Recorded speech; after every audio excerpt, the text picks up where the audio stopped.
secara kasat mata saya melihat betapa besar antusiasme masyarakat bertemu dengan beliau, dan saya lihat di balik itu ada harapan besar bahwa Pak Prabowo diharapkan untuk menjadi pemimpin mereka, dan saya hakul yakin ya Pilpres yang akan datang Pak Prabowo akan menjadi pemimpin bagi bangsa ini. Sebenarnya antara Pak Prabowo dengan Gus Dur itu dekat bukan beliau berdua, sudah dekat sejak orang tuanya, kakeknya. Gus Dur kecil waktu itu sering main sepak bola terus makan di rumahnya eyangnya Pak Prabowo. Menjelang eyangnya Pak Prabowo itu, eyang putrinya Pak Prabowo meninggal, itu yang mentalkin itu Bu Nyai Solihah, ibunya Gus Dur. Bahkan wasiatnya yang memandikan jenazah beliau juga ibunya Gus Dur. Jadi dekat dari dulu gitu loh, sehingga mungkin ya Gus Dur kemudian dengan Pak Prabowo dianggap sudah ada riwayatnya sebelumnya. Mungkin Mas Mujib selama ini anak-anak muda itu belum menemukan partai politik yang cocok lah gitulah. Dan Gerindra bisa tidak menjadi salah satu saluran politik untuk mengakomodasi suara aspirasi. Gerindra menyiapkan diri.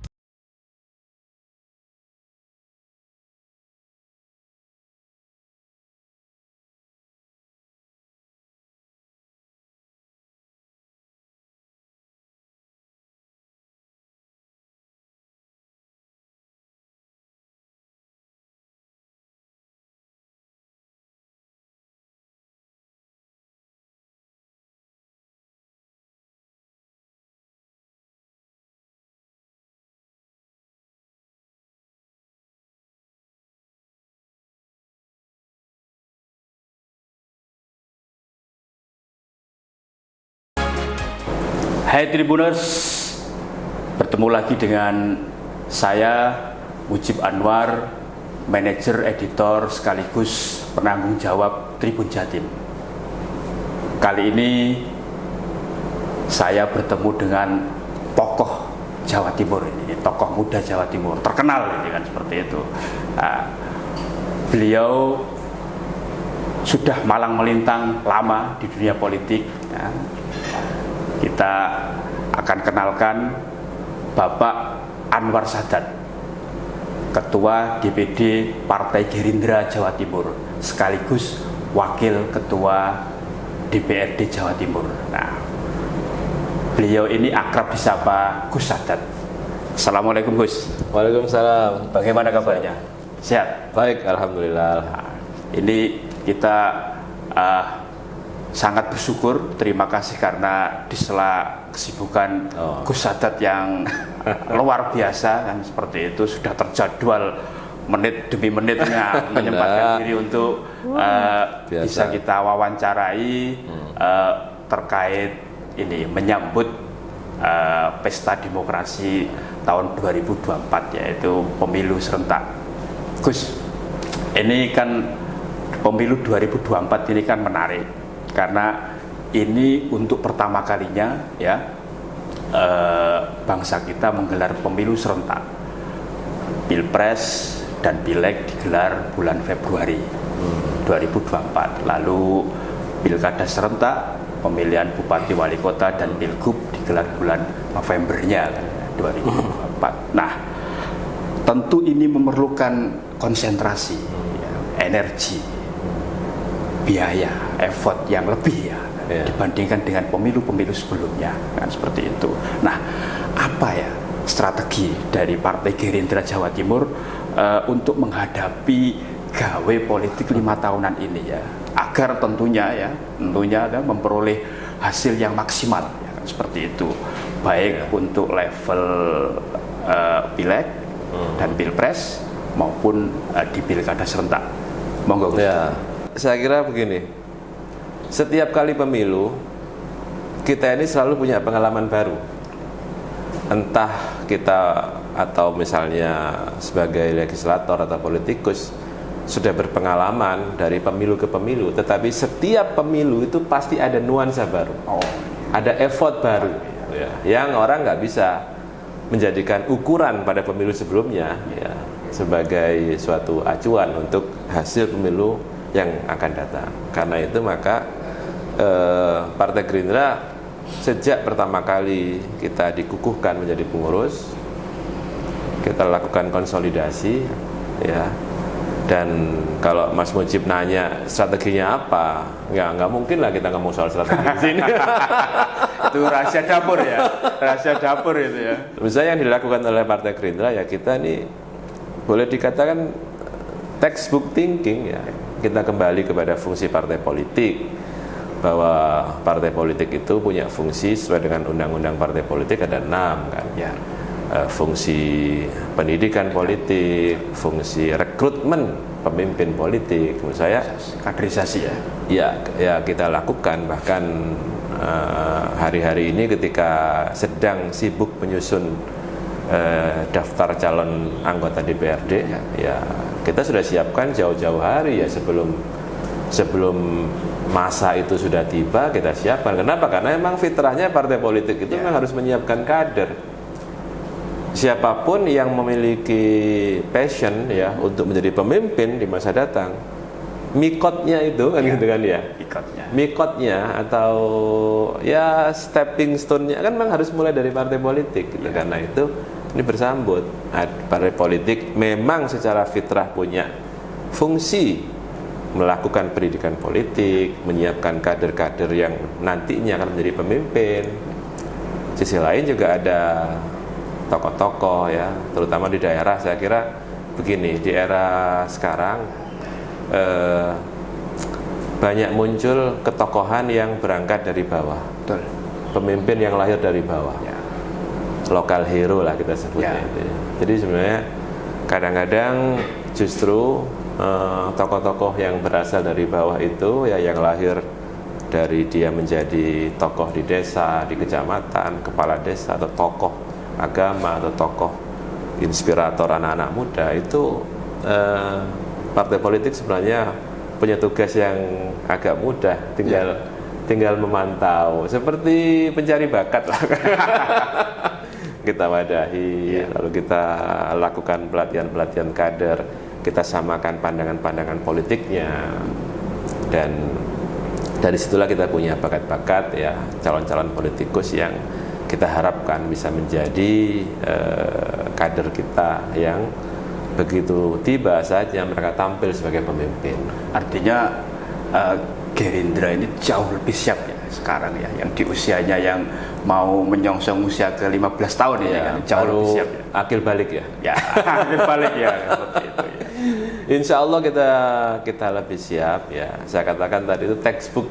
Sebenarnya kan gini, esensinya pemilu itu kan suatu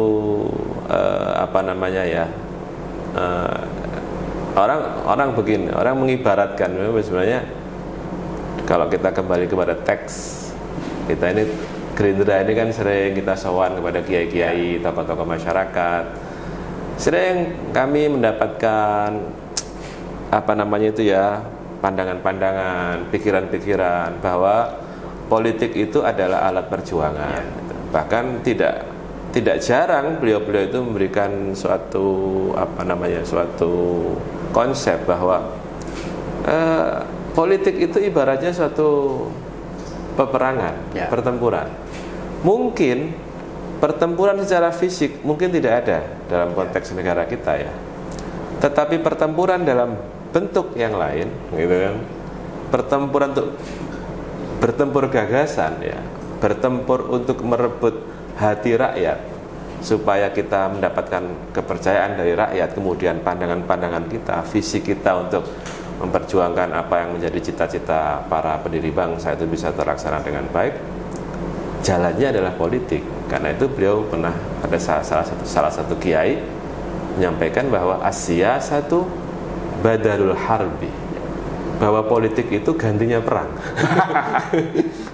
Jika dalam negara dalam kondisi aman, ya. Iya. Karena itu, ya, kita siapkan. Nah, layaknya satu pertempuran politik, maka yang kita siapkan adalah seberapa besar pasukan yang kita punya, kader-kader yang kita punya, simpatisan, relawan. Itulah yang menjadi fokus kita selama ini kita siapkan. Nah mungkin dong kita ini masuk peperangan politik tapi ditanya mana pasukan. Ada tapi bukan pasukan, follower. Kalau follower nggak bisa diajak perang kan gitu. Iya. Termasuk ya kan pasukan kan banyak ya Gus. Tidak hanya pasukan di dunia nyata yang itu kader ya. Iya. Tapi juga ya sekarang ini kan eranya kan era teknologi, itu kan pasukan dunia maya kan juga harus disiapkan kan. Ya karena memang kampanye digital kan juga sekarang boleh dikata sudah mengganti posisi posisi kampanye secara apa namanya ya, secara offline. Kenapa? Karena era sekarang ya kalau kita lihat data kan pengguna Facebook, pengguna apa namanya Instagram, bahkan TikTok itu udah melebihi atau di kisaran sekitar 100-an juta kan. Artinya kan hampir separuh pemilih kita itu orang-orang yang sadar medsos. Karena itu kampanye digital jadi penting. Karena itu ketika Mas Mujib mau ke sini, saya tunggu-tunggu memang. Terima kasih loh Pak. Sudah ditunggu-tunggu ini. Gus Adat, kalau 2024 itu pilkada serentak, tapi kita agak mundur ya.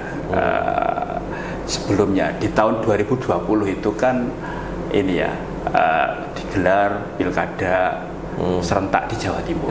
Ada 19 kabupaten kota ya yang menggelar pilkada itu. Nah, paling tidak ini bisa jadi tolak ukur paling gres ya untuk yang Jawa Timur ya, dalam rangka menyongsong pilkada serentak yang 2024. Nah, dari 19 kabupaten kota itu kan dari calon yang diusung Gerindra itu kan ada 12 kepala daerah yang menang, calon yang diusung kan seperti itu. Artinya ini sama dengan ya 63% ya seperti itu. Nah, untuk ini peluang di pilkada serentak 2024 nanti seperti apa Gus? Ya, silakan.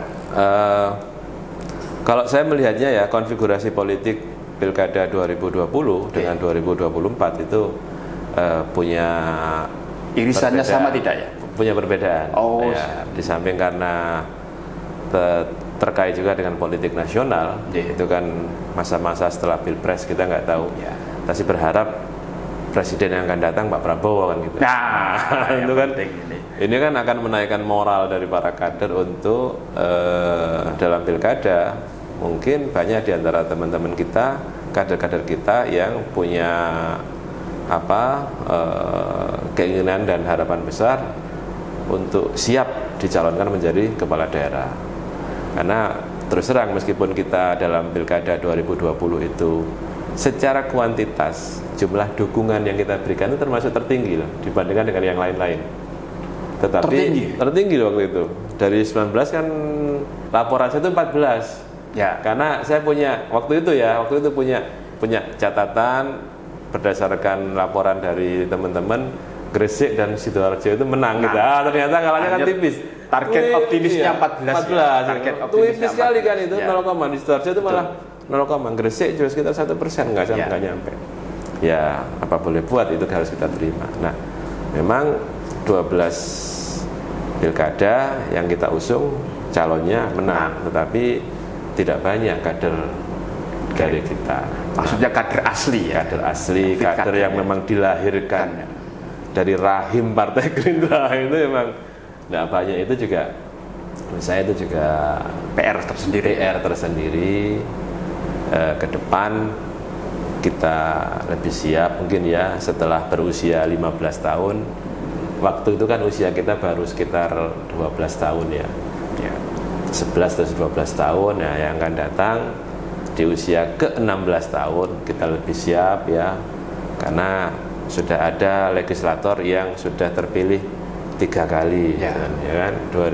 Sekarang ini kan ada yang 2009, 2014, 2019 ya, 2024 ada yang sudah berpengalaman di legislator 3 kali di Gerindra. Saya kira sudah cukup pengalaman di legislatif.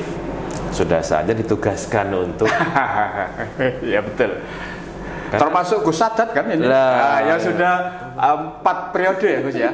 Ya 4 periode berpengalaman di legislatif ini, berarti Gus Dadat juga sudah saatnya untuk ke panggung eksekutif ini, artinya maju Pilgub Jatim 2024. Bagi Partai Gerindra itu kan partai kader.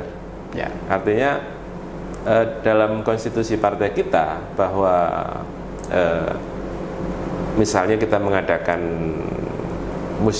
muscap atau musda, itu mungkin partai lain itu kan yang menjadi voters itu kan pengurus. Ya. Tetapi kalau Partai Gerindra kader ya. Nah, ada jenjang kader Manggala itu yang tertinggi itu Pak Prabowo itu, ya.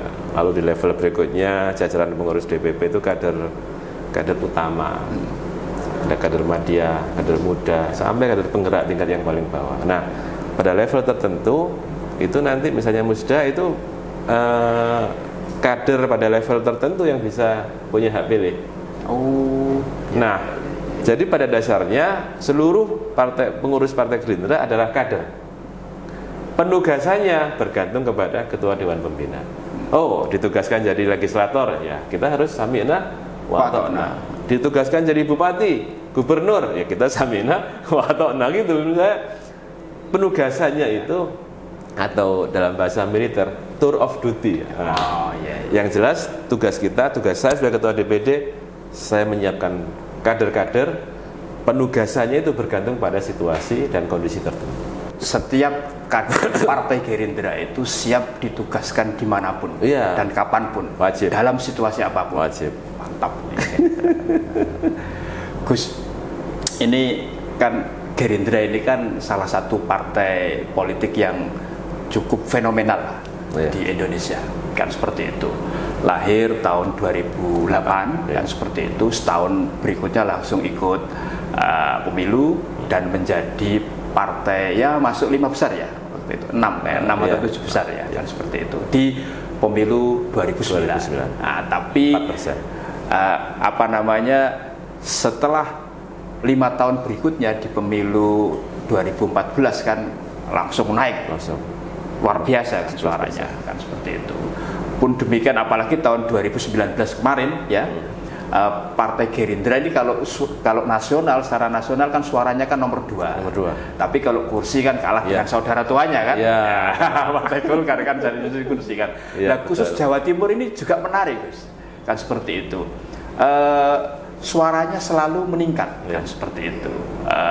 Dari 2009, 2014, terakhir di 2019 Gerindra di DPRD Jawa Timur itu kan pemenang ketiga. Grafiknya naik terus. Nomor 3. Grafiknya ini kan naik terus kan seperti itu. Nah, bagaimana ini untuk proyeksi 2024? Apakah Partai Gerindra sudah mencanangkan diri bahwa harus merebut kemenangan di Jawa Timur atau jadi runner up atau seperti apa, Mas? Pemilu 2024 ini kan sebenarnya kalau kita ikuti banyak kajian-kajian review, ini pemilu yang untuk pertama kali jumlah pemilih milenial dan Gen Z itu kan lebih besar, bahkan 50% lebih, mendekati 60%. Ini saya rasa di tengah-tengah suasana ada perubahan kultur politik bahwa pilihan itu sudah lebih bersifat personal dan karena pertimbangan yang rasional.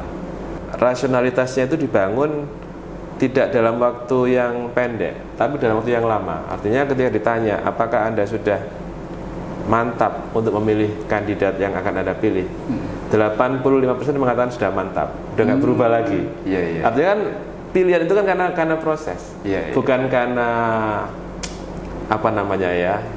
pertimbangan yang pragmatis, simpel, singkat, hanya karena uang sekian. Ini kenapa? Karena tentu bagi kalangan milenial bagi Gen Z, mereka mungkin mereka membaca lebih banyak daripada generasi sebelumnya, sehingga itu jadi pelajaran.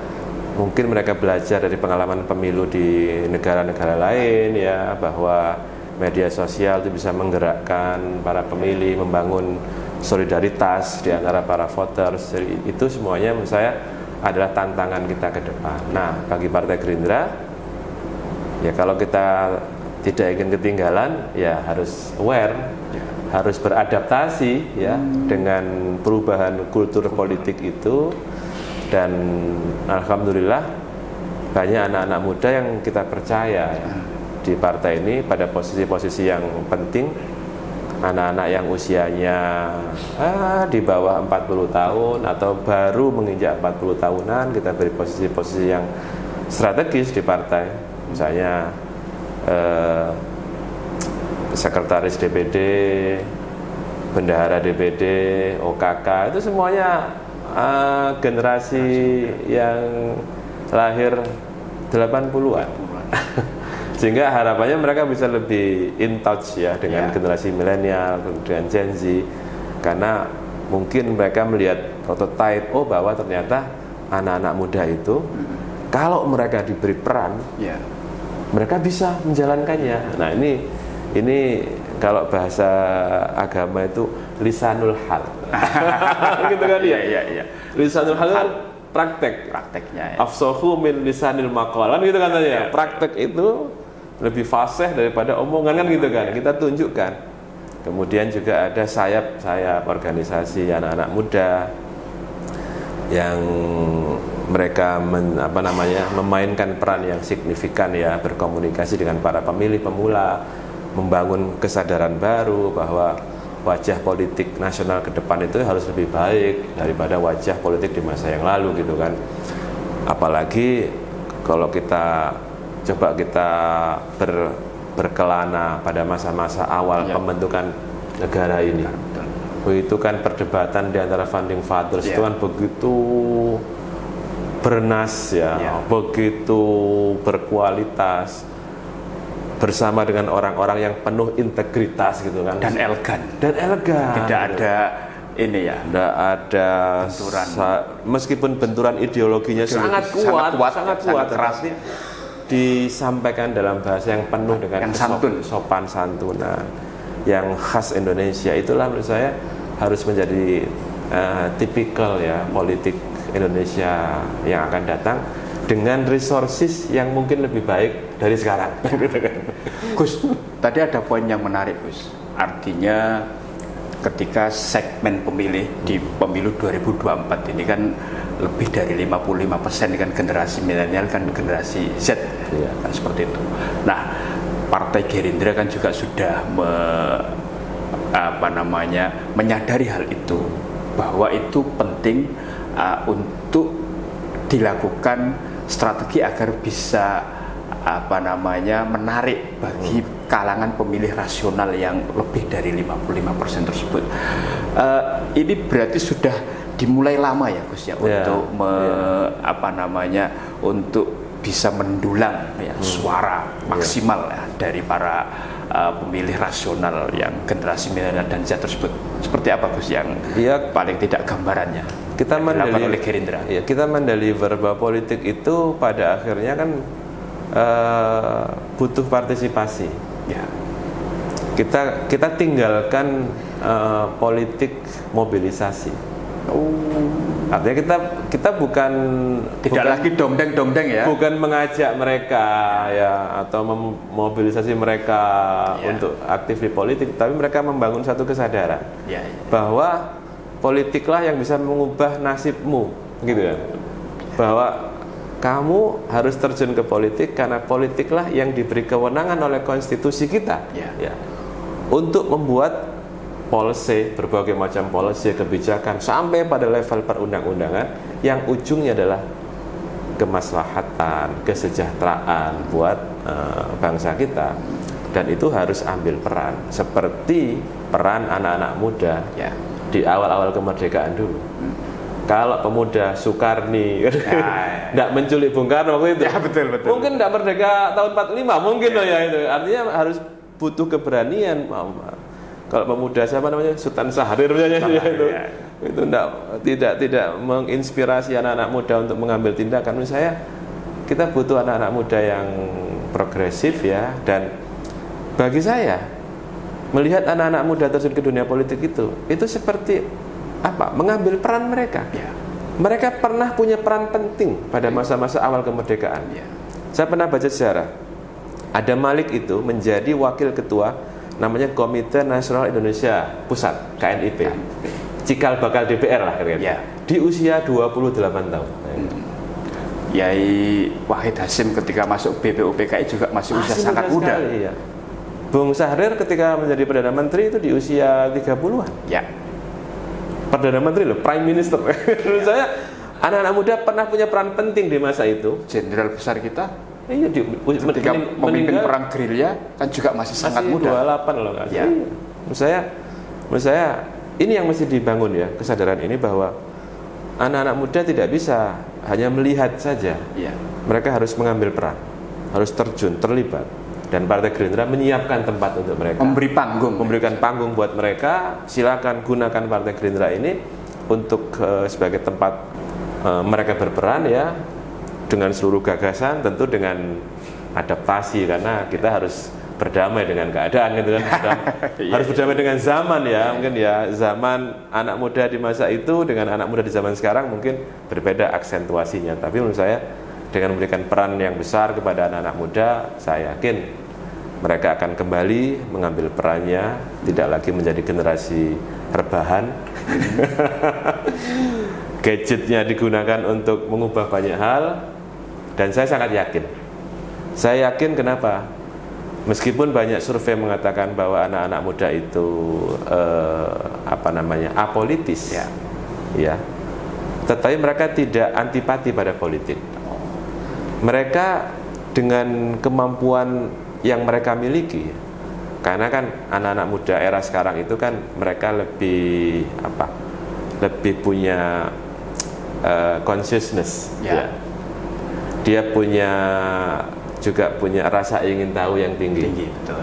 Keponya tinggi. Kalau bahasa gaulnya sekarang keponya tinggi. Keponya tinggi ya. Dia punya kemampuan berkomunikasi lebih baik dari generasi kita. Betul. Ya kan? Harus disadari loh. Ya. Lalu mereka itu punya kemampuan satu lagi, kolaboratif. Ya. Dia mudah membangun kolaborasi dengan sesama anak-anak muda untuk aksi-aksi sosial. Misalnya nih, Semeru, aksi sosial buat Semeru. Mereka bikin platform misalnya aplikasi untuk sumbangan-sumbangan donatur. Mereka punya dasar-dasar untuk membangun suatu kolaborasi dengan elemen yang lain. Itu kan dasar-dasar politik. Tinggal mereka diarahkan. Mungkin Mas Mujib selama ini anak-anak muda itu belum menemukan partai politik yang cocok lah gitulah. Dan Gerindra bisa tidak menjadi salah satu saluran politik untuk mengakomodasi suara aspirasi. Gerindra menyiapkan diri roh anak muda itu untuk menjadi partainya anak-anak muda. Dengan pilihan itu Gus, khusus yang 2024 tadi, gimana? Gerindra yakin ya nanti bisa paling tidak kalau di Jawa Timur menjadi runner up lah kan, naik kan? Ini kan grafiknya kan naik terus ini, kan? Seperti itu dari pemilu ke pemilu berikutnya. Bahkan kalau di nasional bisa tidak nanti menjadi pemenang pemilu kalau Insyaallah. Gus Sadat melihatnya seperti apa? Optimis? Kalau sekarang di tingkat nasional kita ini bersaing dengan PD Perjuangan. Ya. Di Jawa Timur kita bersaing dengan PKB PD Perjuangan dan PKB. Ya. Tapi kita optimis lah ya, karena banyak orang, ini orang loh ya, bukan saya mengatakan, banyak orang mengatakan Partai Gerindra ini punya kelebihan. Ya bisa tampil sebagai nasionalis, karena itu fitrahnya, jati dirinya, partai nasionalis. Tapi melihat komposisi kepengurusan DPD Jawa Timur ini yang banyak nahdiyinnya, saya pernah secara guyon itu sampaikan kepada Pak Prabowo, kita itu punya 15 anggota DPRD di Indrapura. Satu orang itu non Muslim, kemudian 3 orang itu kader Muhammadiyah, 11 orang itu kader NU. Ya memang karena ini Jawa Timur ya, mungkin saya kira kan populasi, komposisi penduduk dan kecenderungan ideologi itu mewarnai juga, bukan hanya di Partai Gerindra saja, itu juga partai-partai yang lain. Tapi faktanya 11 orang anggota DPRD Jawa Timur dari Partai Gerindra itu adalah kader NU. Betul ya. Itu menegaskan ya. Gus, ini menarik ya. Hasil survei terbaru ya di bulan Januari ini, Januari 2023, survei LSI ya, Lembaga Survei Indonesia itu kan menempatkan nama Pak Prabowo Subianto ya, Ketua Umum Partai Gerindra ya, itu berada di posisi nomor 2 ya sebagai calon presiden 2024 yang elektabilitasnya tertinggi nomor 2 kan seperti itu. Nah,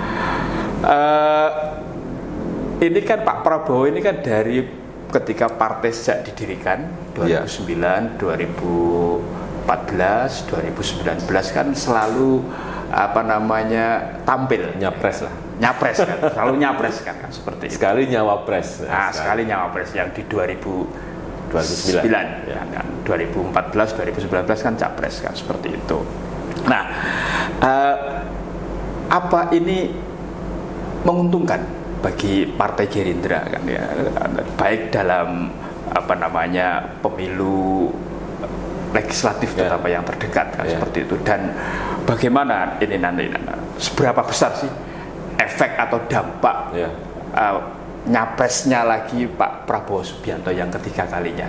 Ya, kalau secara teori kan banyak pengamat mengatakan efek ekor jas itu, kotel efek itu.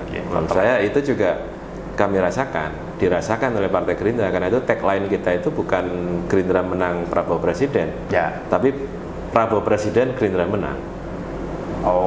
Kenapa? Karena kalau kita analisis ya data perolehan suara Partai Gerindra itu mendekati separuh dari suara Pak Prabowo. Artinya kan ketokohan Prabowo Subianto itu lebih besar daripada Partai Gerindra. Inilah yang ingin dideliver oleh Pak Prabowo, bahwa kita harus menjadi partai yang kuat. Karena sampai kapan sih partai itu bergantung kepada ketokohan seorang figur? Ini yang ketika beliau banyak di netizen sering misalnya di Instagram atau di Twitter, Pak Prabowo kenapa tidak menyiapkan generasi yang lebih muda. Beliau pernah di depan kami semua ini, semua kader itu. Prabowo boleh tua, tapi Prabowo muda siap meneruskan perjuangan Partai Gerindra ini. Artinya Partai Gerindra menyiapkan anak-anak muda pada posisi penting. Nah, ini yang menurut saya itu juga sudah tercermin dalam struktur kepengurusan partai, semua tingkatan, semua level. Iya, semua level, termasuk Jawa Timur. Menurut saya bagi kami Partai Gerindra, figur Pak Prabowo masih sangat-sangat kita butuhkan, sangat penting ya. Dan kita justru ingin mendekatkan elektabilitas Partai Gerindra itu jangan jomplang dengan Pak Prabowo. Faktanya begini misalnya. Artinya kalau sebelumnya suara partai yang dideliver oleh nama besar Pak Prabowo itu mendekati separuh ya dari separuh. Ya mungkin di 2024 bisa lebih. Kita 2019 lah ya. Di Jawa Timur Pak Prabowo kan angkanya sekitar 40%. Ya. Kita bahkan 20% pun nggak nyampe. Kita tuh sekitar 13-14%. Artinya kan kemana terus yang 22% itu yang mau kita cari. Tapi sudah ketemu tidak yang 22%? Sedang dalam proses pencarian. Sudah ketemu lah. Mana ini gitu.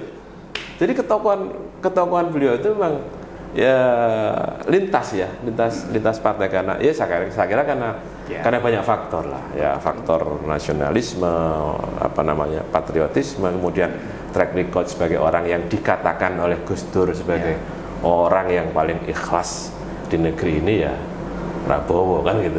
Ya, Gus, menarik ini berhubung karena jenengan sudah menyinggung Gus Dur ini, apalagi ini kan elektabilitasnya Pak Prabowo di survei terbaru ini kan nomor 2 ya, kan seperti itu. Nomor 1 biasanya kan Pak Ganjar. Ini kan 3 besar itu kan Pak Ganjar, Pak Prabowo, Pak Anies Baswedan kan seperti itu. Nah, tadi karena Gus Dur sudah disinggung, saya teringat ya, Gus Dur itu pernah apakah ini namanya menerawang atau meramal bahwa Pak Prabowo itu akan menjadi pemimpin negeri ya, tidak menyebut presiden, pemimpin negeri di usia senja. Nah, beliau ini kayaknya usianya sudah 71 atau 72. Tahun ini 72. Tahun ini 72. Ini kan sudah masuk kategori usia ya senja lah. Gimana kalau menurut Gus Sadat ini terkait dengan ramalan atau terawangan Gus Dur terhadap personalitinya Pak Prabowo tersebut? Saya termasuk orang NU yang percaya pada kewalian Gus Dur. Itu bagi kami adalah spirit ya. Spirit ya, suatu spirit ya, motivasi ya, apa namanya ya, bukan sekedar harapan ya. Menurut saya yang disampaikan oleh Gus Dur juga bukan sekedar ngomong ya, tetapi karena pengetahuan beliau, karena sebenarnya antara Pak Prabowo dengan Gus Dur itu dekat bukan beliau berdua, sudah dekat sejak orang tuanya, kakeknya. Jadi memang jadi eyangnya Pak Prabowo itu namanya Pak Margono Djoyohadikusumo, itu pendiri Bank BRI itu ya. Pendiri Bank BNI, dulu kan pernah menjadi di masa-masa awal kemerdekaan menjadi pejabat tinggi. Sedangkan ayahnya Gus Dur, Kiai Wahid Hasyim, juga menjadi menteri pada masa itu kan. Dan rumah beliau itu berdekatan di Matraman situ itu. Sehingga Prabowo kecil itu atau Gus Dur kecil waktu itu sering main sepak bola terus makan di rumahnya eyangnya Pak Prabowo. Bahkan saya dapat cerita dari Gus Solah ini humanis ya. Ibunya Gus Dur, Bunyai Solihah itu sangat dekat dengan eyangnya Pak Prabowo, istrinya Pak Margono. Ya karena memang tetanggaan, namanya ibu-ibu ya saling berbagi makanan. Gus Solah pernah cerita bahkan menjelang eyangnya Pak Prabowo itu, eyang putrinya Pak Prabowo meninggal, itu yang mentalkin itu Bunyai Solihah, ibunya Gus Dur. Bahkan wasiatnya yang memandikan jenazah beliau juga ibunya Gus Dur. Jadi dekat dari dulu gitu loh, sehingga mungkin ya Gus Dur kemudian dengan Pak Prabowo dianggap sudah ada riwayatnya sebelumnya. Yang ini untold story ya. Ini nggak ada di buku. Saya dari sumber yang kompeten kan, almarhum Gus sanadnya jelas ya. Pak Prabowo bahkan sering berbagi makanan gitu. Gus Dur itu kalau main sepak bola, soalnya sepak bola Gus Dur. Ya, betul. Dia di halaman rumahnya Pak Margono. Eyangnya Pak Prabowo. Sehingga itu saya dengar cerita ketika Pak Prabowo berkunjung ke Tebu Ireng ya, waktu takziah, juga pernah ziarah juga ke makam Gus Dur, makam Mbah Hasyim, makam Kiai Wahid. Beliau dalam jamuan makan tuh saling bercerita masa lalunya lah kira-kira. Tadi saya juga terkejut, ternyata di ruang tamu utama kantor Gerindra Jawa Timur ini ada gambarnya Pak Prabowo yang dengan Gus Dur ya, disandingkan dengan Gus Dur ya. Jadi itu lukisan yang dipamerkan pada saat pameran itu Mbak Gayatri itu loh, di Balai Pemuda kalau nggak salah. Lalu saya diinfo oleh Kiai Ali Maskan, Mas itu ada lukisannya Gus Dur sama Pak Prabowo itu. Zaman sebelum dibeli orang lain, beli aja, tak beli akhirnya gitu. Menurut saya itu menggambarkan banyak hal lah, lukisan itu sudah terbicara. Artinya tadi sinyal bahwa ramalan Gus Dur itu sudah Gus Sadat lihat tidak bahwa Pak Prabowo akan menjadi pemimpin negeri ini di usia senja?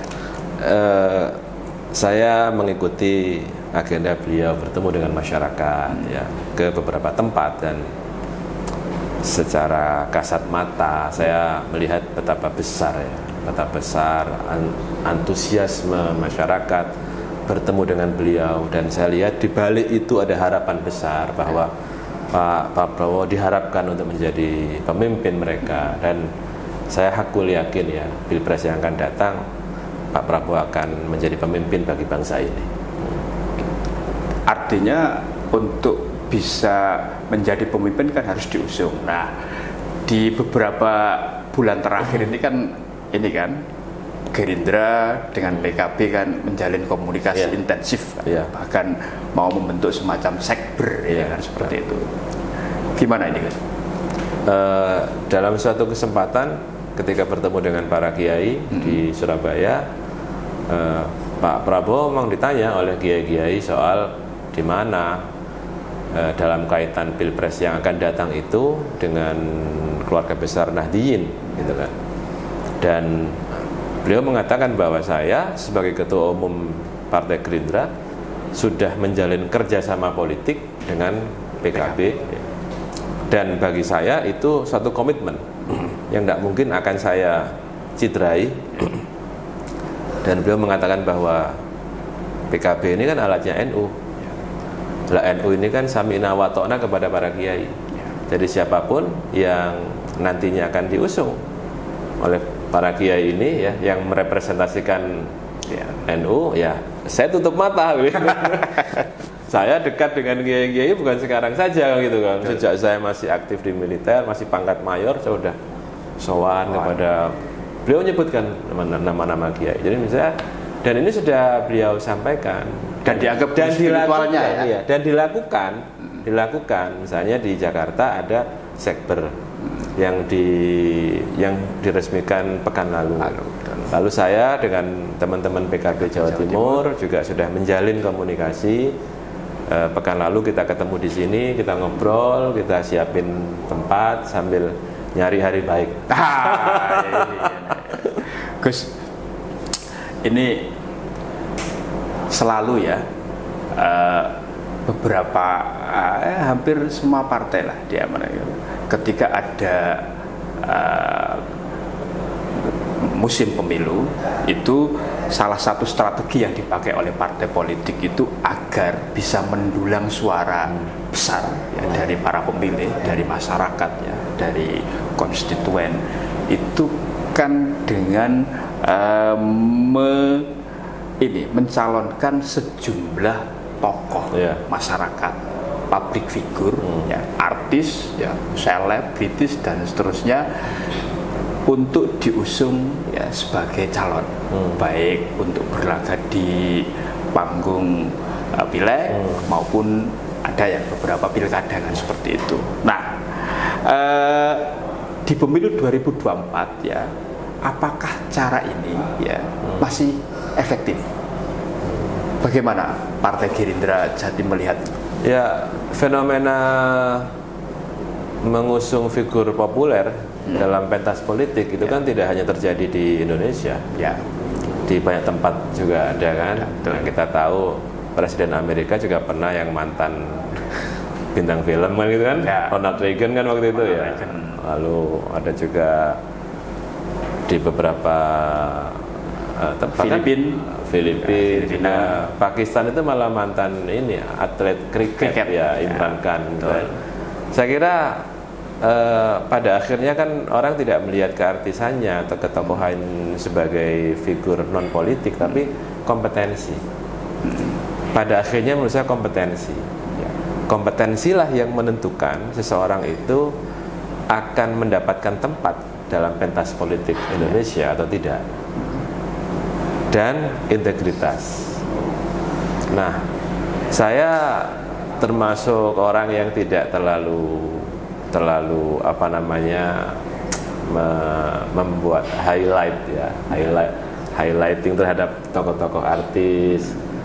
Tetapi saya melihat banyak sebenarnya figur-figur populer yang dia artis, tapi dia punya mindset politik, punya intelektualitas. Siapa misalnya yang meragukan kapasitas Ahmad Dhani misalnya? Dia tokoh, dia penyanyi ya, dia punya band yang sangat terkenal ya. Dhani punya awareness ya, punya mindset politik yang, menurut saya kalau dia terjun ke politik, dia tidak hanya mengandalkan keartisannya saja, tetapi pada dasarnya dia juga punya pandangan-pandangan politik yang bisa diterima oleh publik. Dan juga kan kita tahu lah, tanpa menyebut nama partainya, kita tahu kan partai-partai yang mengusung banyak artis setiap pemilu juga ya gitu-gitu aja. Apakah dia eksis, tapi kan ya begitulah ya, artinya kan ya peran-perannya juga tidak terlalu signifikan kan gitu kan. Kalau hanya mengandalkan popularitas saja tapi tanpa kompetensi. Di Partai Gerindra juga banyak. Ada orang yang backgroundnya itu artis ya, ada Rahel Mariam, betul. ada Jamal Mirdad. Ya. Jadi artinya ya sebagai figur kita, partai ini kan terbuka untuk siapapun gitu ya. Tetapi pada akhirnya karena politik itu adalah seni kita merebut hati rakyat ya, meyakinkan rakyat, kemampuan kita untuk membuat mereka percaya bahwa kita ini bisa membuat nasib mereka lebih baik ya. Saya kira itu kan tidak bisa hanya mengandalkan satu sektor popularitasnya saja, tapi kompetensi dan integritas menurut saya. Artinya syarat lain juga harus dipenuhi. Ya, harus dipenuhi. Tidak cukup hanya modal populer Ya, kan saja kan. betul. Betul. Ya. Gus, baru-baru ini itu kan komentar bahkan viral ya, bahwa presiden itu harus dari Jawa. Wong Jawa, nah, seperti itu. Ya ini nggak salah-salah amat, karena sepanjang negara kita Republik Indonesia ini berdiri kan dari 7 presiden kita sampai saat ini, kan 6 ini kan dari Jawa. Bagaimana Gus Sadat ya, Partai Gerindra Jatim lah dalam hal ini memandang soal bahwa presiden itu harus dari Jawa, Wong Jawa kan seperti itu. Nah, terus apakah benar ya pemilih di Jawa Timur yang sekarang mungkin jumlahnya sudah 39 juta lebih ya? Iya. 39 juta penduduknya itu. 30 juta. Penduduknya ya, pemilihnya kan 30-an juta kan seperti itu, masih memandang penting soal apa istilahnya ya, kesukuan tersebut etnis, ya, bahwa etnis tersebut, bahwa presiden Indonesia itu harus dari Jawa. Pripun Gus? Saya rasa begini, itu kan sesuatu yang sudah dicoba dibongkar kan oleh founding fathers kita kan. Betul. Ke konstitusi yang disepakati bersama sebagai suatu konsensus itu oleh tokoh-tokoh bangsa yang berasal dari mana-mana ya, dari Jawa, Sumatera, Sulawesi, Kalimantan, Madura, segala macam. Itu kan sebenarnya menggambarkan bahwa primordialisme itu tidak mendapatkan tempat ya di negara kita ini. Salah satu yang benar-benar menjadi suatu gambaran yang utuh itu memilih bahasa Indonesia sebagai bahasa persatuan. Itu kan gambaran yang sangat penting itu. Kalau kita ngomong soal populasi, mestinya kan ya bahasa Jawa sebagai bahasa persatuan gitu kan ya. Tapi ini kan bahasa Indonesia yang berbasis pada di Riau gitu kan, di Sumatera yang bahasa Melayu, bahasa Melayu sebagai bahasa persatuan. Kemudian juga bentuk negara segala macam itu sudah menggambarkan bahwa founding fathers kita, tokoh-tokoh pendiri bangsa ini adalah orang-orang yang punya pikiran maju ya, yang sudah melampaui zamannya ya. Tetapi memang ada budaya, kultur, cara pandang di antara negara kita ini yang memang mungkin karena tradisi yang begitu panjang ya, dari tradisi Hindu, Buddha kan macam-macam kan ya, termasuk mistisisme Islam kan, ketika Islam datang lalu melakukan akulturasi dengan pandangan-pandangan mistik Jawa ketika itu, lalu ketemulah sehingga ada yang punya pandangan-pandangan seperti itu. Ya kalau mau nyapres ya kampanye kan, bukan ke gunung mana, Gunung Kawi. Kan gitu kan.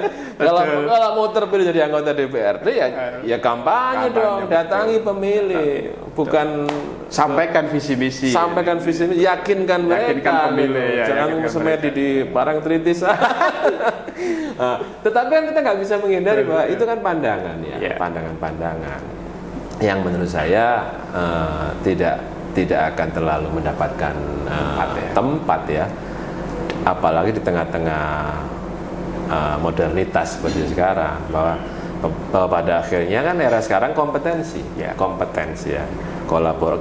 Sekarang sudah mulai beberapa kampanye-kampanye yang dilakukan oleh tokoh-tokoh, bahkan tokoh-tokoh agama kita, bukan cuma tokoh-tokoh politik, itu kan sudah anti politik identitas. Artinya Jangankan soal etnisitas, identitas ideologi saja kan diinginkan untuk tidak sebagai alat politik kan? Ya. Kenapa? Karena kita sudah sepakat terhadap kebinekaan, sepakat terhadap pluralitas, dan itu tidak ujuk-ujuk ya, itu lahir lewat suatu perdebatan yang panjang di BPUPKI kan, mulai bulan Mei sampai dengan bulan Agustus. Sehingga kalau bukan kita, masa tembok primordialisme, tembok identitas yang sudah dicoba dirobohkan oleh para pendiri bangsa kita ini, masa mau kita bangun kembali kan gitu kan ya. Misalnya itu sesuatu yang ya nggak masuk akal lah misalnya itu.